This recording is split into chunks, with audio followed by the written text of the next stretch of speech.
जय श्री राम।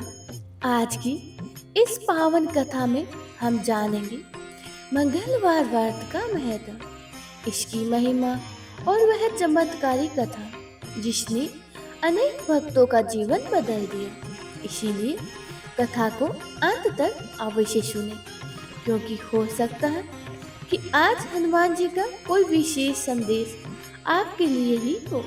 तो आइए श्रद्धा और भक्ति के साथ आरंभ करते हैं पावन मंगलवार व्रत कथा। जय बजरंग बली। आज हम सुनेंगे संकट मोचन हनुमान जी की एक अत्यंत ही सुंदर और प्रेरणादायक कथा, जो भक्ति, साहस और निष्ठा का अद्भुत संदेश देती है। बहुत समय पहले की बात है। एक छोटे से गांव में रामदास नाम का एक गरीब लेकिन बहुत ही श्रद्धालु भक्त रहा करता था। उसके जीवन में लगातार कठिनाइयां आ रही थी। घर में दरिद्रता थी और काम में बाधाएं थी और मन हमेशा चिंता से भरा रहता था। फिर भी रामदास की एक ही आशा थी, अगर कोई मेरी रक्षा कर सकता है तो वह है मेरे प्रिय हनुमान जी। हर मंगलवार वह स्नान करके लाल फूल और गुड़ चना लेकर हनुमान जी मंदिर जाता। वे पूरी श्रद्धा से जय बजरंग बली का जाप करता हुआ और अपनी सारी परेशानियां प्रभु के चरणों में अर्पित कर देता था। एक मंगलवार की बात है कि रामदास बहुत ही दुखी होकर मंदिर पहुंचा। उसने आंसू भरी आंखों से कहा, हे पवन पुत्र, मैं हार गया हूँ, अब आप ही मेरा सहारा है।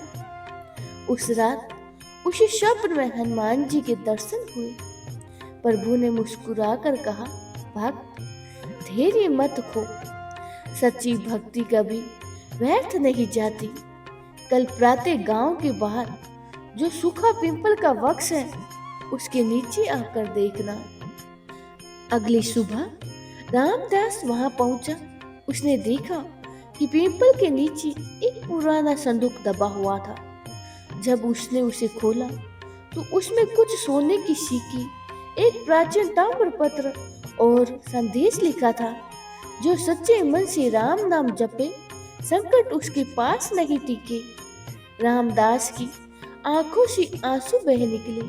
उसे समझ आ गया कि ये सब हनुमान जी की कृपा थी। उसी दिन से उसका जीवन बदल गया। उसने अपने धन का उपयोग जरूरतमंदों की सहायता में किया और हर दिन राम नाम का जप करने लगा। कुछ समय के बाद गांव में एक भयंकर महामारी फैल गई। लोग भयभीत हो गए। तब रामदास ने पूरे गांव वालों के साथ मिलकर हनुमान चालीसा का पाठ शुरू किया। आश्चर्य की बात तो ये हुई कि धीरे धीरे रोग कम होने लगा और गांव फिर से सुख शांति से भर गया। सभी ने माना कि ये संकट मोचन हनुमान जी की ही कृपा थी। तो आइए भक्तों, अब हम जो हनुमान जी की प्रचलित कथा है उसके बारे में जानते हैं। इस कथा से हमें यह सीख मिलती है कि हनुमान जी केवल बल और पराक्रम के देवता भी नहीं है, बल्कि सच्चे भक्तों के रक्षक भी है। जो मनुष्य श्रद्धा, सेवा और राम नाम के साथ जीवन जीता है, उसके जीवन में भय और संकट दूर हो जाते हैं। इसीलिए हर मंगलवार हनुमान जी का स्मरण करें, हनुमान चालीसा का पाठ करें और अपने मन में सच्ची भक्ति बनाए रखें। संकट चाहे कितना भी बड़ा क्यों ना हो, बजरंग बली की कृपा से सब संभव हो जाता है। जय श्री राम, जय बजरंग बली। अब हम प्रचलित कथा की आरंभ करते हैं। एक समय की बात है कि एक ब्राह्मण दंपति की कोई संतान नहीं थी, जिस कारण वह बेहद ही दुखी थे। एक समय ब्राह्मण वन में जाकर हनुमान जी की पूजा के लिए करने लगा। वहां उसने पूजा के साथ साथ महावीर जी के एक पुत्र की कामना भी की।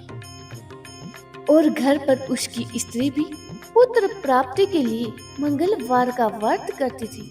वह मंगलवार के दिन व्रत के अंत में हनुमान जी को भोग लगाकर ही भोजन करती थी। एक बार व्रत के दिन ब्राह्मणी का भोजन बना नहीं पाई और ना ही हनुमान जी को भोग लगा सके। उसने प्रण किया था कि वह अगले मंगलवार को हनुमान जी को भोग लगाकर ही भोजन करेगी।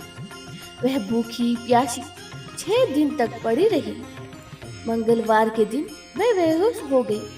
हनुमान जी उसकी निष्ठा और लगन को देखकर प्रसन्न हुए और उन्होंने आशीर्वाद स्वरूप ब्राह्मणी को एक पुत्र दिया और कहा कि यह तुम्हारी बहुत सेवा करेगा। बालक को पाकर ब्राह्मणी अति प्रसन्न हुई और उसने बालक का नाम मंगल रखा। कुछ समय उपरांत जब ब्राह्मण घर आया तो बालक को देखकर पूछा कि यह कौन है। पत्नी बोली कि मंगलवार व्रत से प्रसन्न होकर हनुमान जी ने उसे ये बालक दिया है। ब्राह्मण को अपनी पत्नी की बात पर विश्वास नहीं हुआ। एक दिन मौका देखकर ब्राह्मण ने बालक को कुएं में गिरा दिया। घर पर लौटने पर ब्राह्मणी ने पूछा कि मंगल कहाँ है। तभी पीछे से मंगल मुस्कुराकर आ गया। उसे वापस देखकर ब्राह्मण आश्चर्यचकित रह गया। रात को हनुमान जी ने उसे स्वप्न में दर्शन दिए और बताया कि ये पुत्र उसे उन्होंने ही दिया है। ब्राह्मण सत्य जानकर बहुत खुश हुआ। इसके बाद ब्राह्मण दंपति प्रत्येक मंगलवार को व्रत रखने लगे। जो मनुष्य मंगलवार व्रत कथा को पढ़ता है या सुनता है और नियमित से व्रत रखता है उसे हनुमान जी का आशीर्वाद हमेशा प्राप्त होता है और उनकी कृपा से सब नष्ट दूर होकर सर्व सुख प्राप्त होता है और हनुमान जी की दया के पात्र बनते हैं। बोले श्री हनुमान बाबा की जय हो।